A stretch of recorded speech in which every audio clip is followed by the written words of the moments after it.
Okay, hello. Welcome back to this episode of the MTG Militia Madness channel. We are doing our progression series. I'm going to be opening my packs for the Dark and Fallen Empires this week and seeing what we add to our deck in the progression series. So yeah, let's see what we pull. Hopefully we can maybe get out of like black-red, but I think there's a little bit too much power, at least on the black side. But if we can find like a secondary pivot color, that would be cool. But if I remember correctly from like the stat review, there was not going to be too much of note. But yeah, let's see anyway. Okay, 3 rares and mythics. That's funny for 6 packs, but hey. Okay. Okay, Apprentice Wizard can make some mana. Hidden Path. That could be very funny, like weird forest for forest hack, but that's 6 mana for that. Way too much. Dance of the Many. Brought into play, choose a target summon card in play, then put a token creature in play and treat it as if you have just brought an exact copy of target summon into play. If it leaves play, remove token creature from the game. Token creature leaves play.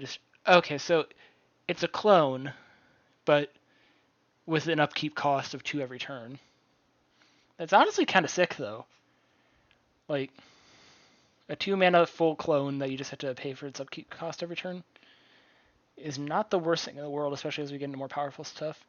I also got a Sunken City, which could synergize with like more aggressive blue strategies later down the line, but is not doing too much right now. Okay. Marsh Gas is a bad fog. I got 1 Felwar Stone, so that's not too bad. Okay, Miracle Worker. Yeah, it's not doing much. Bog Rats can kind of punch in. I got some of the dual-colored goblins and like a Goblin Roxa, but I didn't get any of the other Goblin synergy and like my other stuff, so it's not doing much. But hey, there's Goblin Shrine, but I really don't have as much on that. Oh, I got double Ashes to Ashes, which is actually pretty good with what I've been currently running. So that could actually be very nice. Double Dust to Dust will also be very good, like potential hate later in my sideboard. Okay. So yeah, there's at least some like good stuff to work with as we go on. And then, okay. Just some like generic artifact hate. 2 Fishers is also just good regular removal. Eater of Dead can go infinite way later, which could be funny. Or at least semi-infinite, but I don't think it's going to do much in constructive formats outside of like commandery gimmicky stuff. But, hey. Still cool. Okay, the Fallen... During its controller's ability, the Fallen does 1 damage to each opponent it has previously damaged. Weird, but interesting. But I don't think it's going to do anything. Okay. Okay, so artifact removal stuff on it. Black enchantment. Okay, nothing too crazy, but like we got at least some good stuff to see. Oh, and Gaia's Touch is actually pretty good.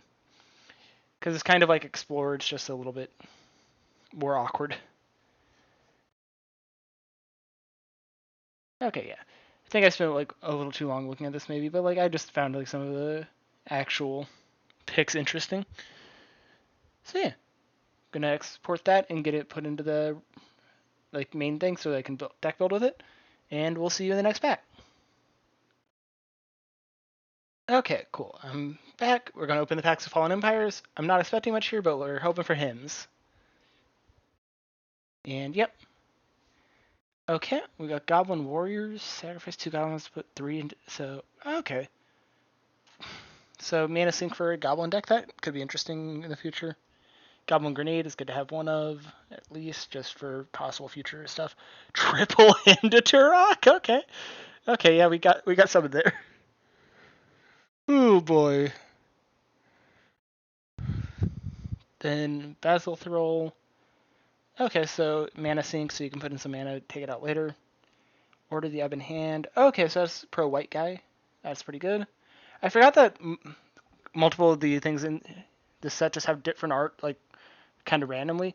Because I was like thinking about Order the Ebon Hand I saw when we were doing the deck, like doing the set review, and I was like, wait, I thought that looked like a centaur, and it's like, okay, no, it is still the same card.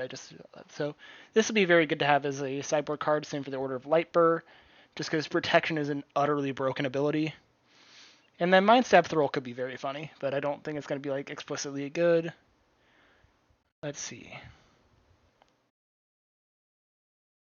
And then Nightkrite just seems bad because like, okay, so if it gets in, then you can sack it to kill something, but if it was bigger than the Neckrite, then Necrite wouldn't get in.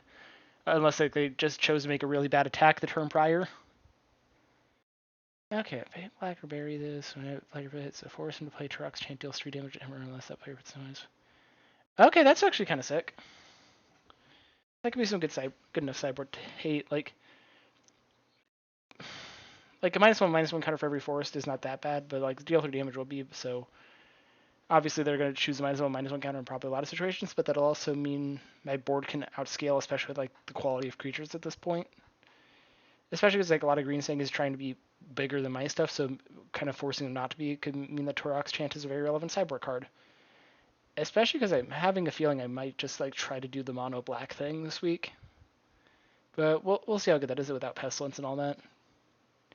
And yeah, I'll see you in the deck build. Okay, cool. We're back with the deck. It'll look a little bit weird that it's now 60 cards because we've felt that we hit the critical mass of amount of cards in our collection to be able to do it. And honestly, building this, I think we were right because now I was able to like fully include my copies of Dark Ritual. I was able to like fully include like a lot of my removal packages without feeling like I was stretching the deck list, which at 40 cards I felt like there just wasn't room. So I'm actually very happy with the 60 card setup. And yeah, so what we're looking at with stuff from this set is I added a couple of the Basalt Thralls to get to the bigger stuff, like the Sengir Vampire and the Jizumjin a tiny bit earlier, more consistently. Also, mainly the Jizumjin is not as big on that, but the Sengir Vampire and the Fallen Angel are big for that. The other thing is these can also just be bodies on the board that'll be medium at best for a while, but then late game just be like, okay, you save 2 mana, you get a bigger Fireball, you get a bigger Drain Life, you get a bigger Disintegrate. Because that's a lot of how I'm planning on finishing this game out. While my early game is going to be Disruption with Hymn to Turox and Hard Removal with Ashes to Ashes and Oubliette. Animate Dead's going to be a nice thing that I moved into my main deck with the addition of the 60 cards because it'll help me just stay in the game longer. I didn't up my Vampire Bats, but I did upgrade my Frozen Shades back to 3 from 1 because I think just the amount of size that these can get, especially if games start to go a little long, is going to be very, very relevant. And I'm staying on primary black, 15 swamps, 6 mountains, because over the course of the game, I should only need 1 mountain to be able to play the game well. And I have 7 sources of red, which is not too bad. I did add this Ebon Stronghold because of similar reasons where it's like, if it helps me get a better fireball, like at a critical late game turn, that's going to be nice. Then Jayme Tome is back in the main because with the bigger deck, I'm going to need to draw a little bit more. It's looking like the lower consistency, the games could slow down an okay amount, which I'm happy about. And I stuck on Ruckegg even though it did go mostly black, partially because it synergizes nicely with Fallen Angel, partially just because it very much incentivizes Hunter not to attack much. So I think that's going to still be good. And yeah, otherwise it's just like a lot of the same old stuff we've been seeing, just with a little bit of an extra coat of paint. And then in the sideboard, I did notice because I haven't mentioned yet, I got this Order of the Ebon Hand. If he ever goes white, I don't think it's going to be relevant this week, but it's honestly not that bad overall because it is just a strong attacker that can just like get bigger, similar to the Frozen Shades, and gain first strike, which is very relevant.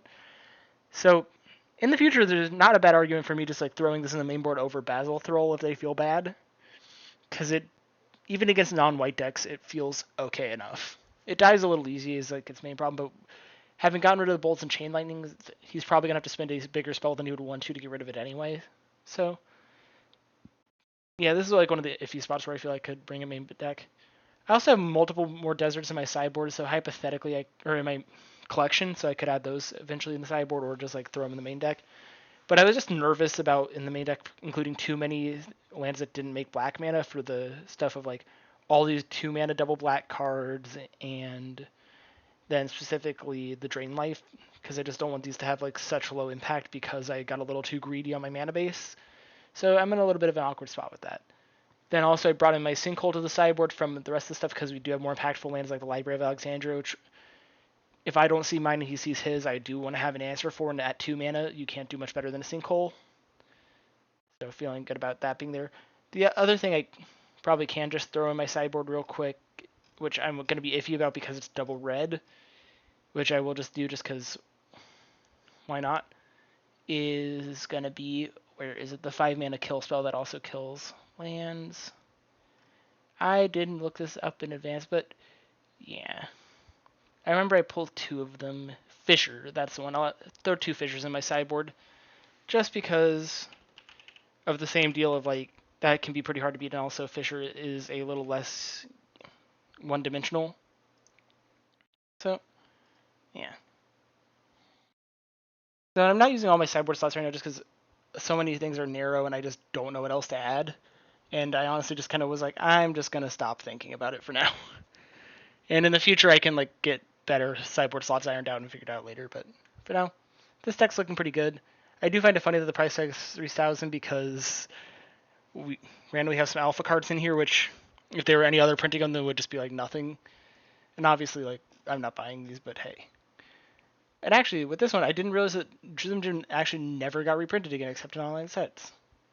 That's interesting because it's a card I've never thought about before, but fun stuff to think about with Magic. Sometimes you just are like, oh yeah, this never came up in my like day to day, so it didn't realize that this was just a thing. Which I realize that's a bit of a departure and like off topic, but hey, we're here for fun, and that felt fun to me, so yeah. But that's it for my deck tech. We'll see you in the games a little later this week, and make sure you do all the good stuff, like, share, subscribe, and yeah.